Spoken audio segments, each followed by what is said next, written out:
Hello students, welcome back to my channel science study with Arya. यहाँ पर मैं आप सभी लोग को साइंस क्लास 10th की सभी टॉपिक्स क्लियरली इजी और सिंपल लैंग्वेज में पढ़ाऊंगी। डेली शाम 7 बजे आप सभी लोग डेली इस चैनल पर बने रहें। और आप सभी लोग को अगर ये वीडियो हेल्पफुल लगे तो मेरे इस वीडियो को लाइक शेयर एंड सब्सक्राइब जरूर करें। चलिए अब हम आप लोगों को आज इंट्रोडक्शन देते हैं हमें 10th में क्या क्या पढ़ने हैं। फर्स्ट ऑफ ऑल हम लोग फिजिक्स में देख रहे हैं। फिजिक्स का देखेंगे। फर्स्ट ऑफ ऑल हम लोग केमिस्ट्री का देखेंगे। केमिस्ट्री में फर्स्ट चैप्टर है equation, chemical reaction and equations. हम लोग इसमें रासायनिक अभिक्रियाओं के बारे में पढ़ेंगे, केमिकल रिएक्शंस के बारे में पढ़ेंगे एंड इक्वेशंस और उससे बनने वाले समीकरण के बारे में भी पढ़ेंगे फुल डिटेल में। नेक्स्ट चैप्टर है हमारा इसमें एसिड, बेस एंड सॉल्ट्स। अब हम लोग पढ़ेंगे नेक्स्ट चैप्टर है एसिड, बेस एंड सॉल्ट्स। इस चैप्टर में हम लोग एसिड मीन्स अम्ल, बेस मीन्स क्षार एंड सॉल्ट्स मीन्स लवण, इन तीनों के बारे में फुल डिटेल में पढ़ेंगे कि एसिड्स होते हैं कैसे और कैसे जानते हैं कि एसिड कौन सी चीज़ है, एसिड को हम कैसे पहचानते हैं, उसका पीएच स्केल क्या होती है, और बेस जो होता है बेस कैसा होता है, उसका टेस्ट कैसा होता है, उसकी पीएच स्केल क्या होती है, और सॉल्ट बनता कैसे है उसके बारे में हम यहाँ पर फुल डिटेल में पढ़ेंगे। नेक्स्ट चैप्टर है हमारा metals and non metals. Metals and non metals, यहाँ पर हम लोग धातु और अधातु के बारे में पढ़ेंगे कि धातुएं क्या होती है और अधातुएं क्या होती है। जैसे जो मेटल्स होते हैं वो हमेशा इलेक्ट्रॉन्स को जो है मीन्स त्यागते हैं, वो किसी को दे देते हैं, और जो हमारे नॉन मेटल्स होते हैं वो हमेशा रिसीव करते हैं, इलेक्ट्रॉन्स को हमेशा लेते हैं। इसके बारे में फुल डिटेल में यहाँ पर पढ़ेंगे। नेक्स्ट चैप्टर है हमारा,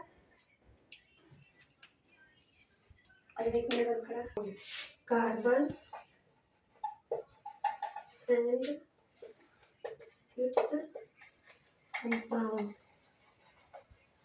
हम लोग इस चैप्टर में जो है कार्बन से बने हुए जितने भी कंपाउंड है उसके बारे में पढ़ेंगे, और जो भी कंपाउंड्स है वो क्या बनाते हैं, जैसे डिटर्जेंट हो गया, सोडा ऐश हो गया, इन सभी के बारे में यहाँ पर डिटेल में पढ़ेंगे। और उसके बाद इससे जो जैसे कि इसमें जो आयनिक बॉन्ड वगैरह बनते हैं, जो सहसंयोजी बंध वगैरह बनते हैं, इन सभी के बारे में भी यहाँ पर फुल डिटेल में पढ़ेंगे। नेक्स्ट अब हम आप लोगों को यहाँ पर बायोलॉजी के बारे में, बायोलॉजी के चैप्टर्स जितने हैं वो सभी आप लोग को बताते हैं। नेक्स्ट अब हम आप लोगों को बायोलॉजी के बारे में बायोलॉजी के जितने भी चैप्टर्स हैं उन सभी के बारे में बताएंगे। बायोलॉजी में हमें कौन कौन से चैप्टर्स पढ़ने हैं, जिसमें से फर्स्ट चैप्टर है लाइफ प्रोसेस,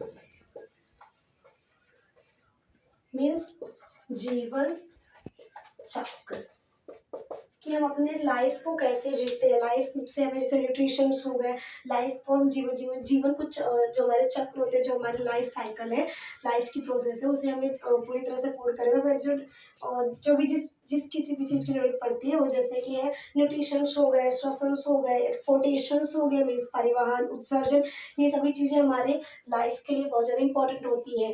नेक्स्ट चैप्टर है हमारा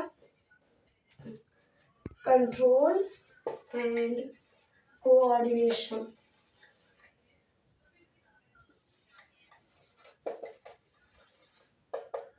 कंट्रोल एंड कोऑर्डिनेशन में हम लोग पढ़ेंगे यहाँ पर जैसे कि हो गए हमारे नर्वस सिस्टम, हार्मोन्स, और हमारे प्लांट टिश्यूज के बारे, प्लांट मूवमेंट्स के बारे में भी हम लोग इस चैप्टर में पढ़ेंगे, कंट्रोल एंड कोऑर्डिनेशन के चैप्टर में। नेक्स्ट है हमारा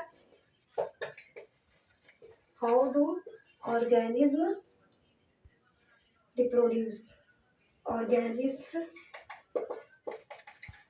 प्रोड्यूस, हमारे जो ऑर्गन्स हैं वो कैसे प्रोड्यूस करते हैं, कैसे ग्रोथ करते हैं, उसके बारे में हम इस चैप्टर में फुल डिटेल में पढ़ेंगे। जैसे कि हमारे हैं प्रोड्यूस जीव जन इसमें हमारे जैसे कि ऑर्गेनिज्म जैसे कि जीव जनन कैसे करते हैं, जीव जनन में जो भी हमारे जैसे कि है सेक्सुअल रिप्रोडक्शन, असेक्सुअल रिप्रोडक्शन और उस पर ह्यूमन सेक्सुअल रिप्रोडक्शन और उसके बाद ये सभी चीज़ें हम इस हाउ डू ऑर्गेनिज्म प्रोड्यूस के